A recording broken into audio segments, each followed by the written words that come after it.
Hello everyone, today I'm going to show you how to create an Instagram highlight cover on Canva for your profile. Make sure to watch the video to the end, not to miss any important details, like and subscribe. So as you can see in the home screen, we can see the Canva application, but if you don't have it, simply go to your Play Store and download it.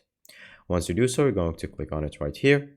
And so it's going to provide you with new page where you can create a brand new design and choose from any new template. Just like this, it's providing you with very much options, but you can simply search for Instagram highlight cover. And once you do so, it's going to provide you with a lot of templates. Some are free and some are pro use. So make sure to select a free one if you aren't subscribed. So for example, like this one. And so I would like to customize it so that it could be a new logo for my website. And so from here, we can select right there and you can edit it just like itself and make sure that you allow all the images to be edited on your profile. Now from here, going to click on it.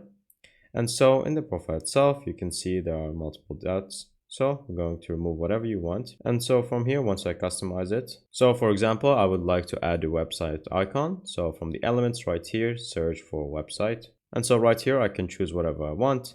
So from this one, I'm going to make it white. And so just like that, I have just edited the colors. So you can just select whatever you want and edit the color of that. So I have just removed some of them and added this. So finally, all you have to do is go to the top right section where you can see the upload button, click on download. And then from here, make sure to select the PNG because this is the best format. And so from here, click on download and it's going to prepare your design to make it happen. Once that is done and you have the image on your phone, all you have to do now is to exit and then go to your Instagram.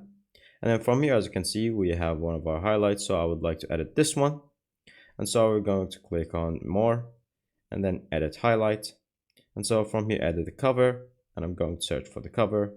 And now once you see that, as you can see, we have our new design. You can make it just match just as perfectly as you want. And then simply after that is done, click on done. And as you can see right there, we have now a new cover and it is now the cover in my highlight that is set. And that is pretty much it. Thank you guys for watching. See you next time. Bye bye.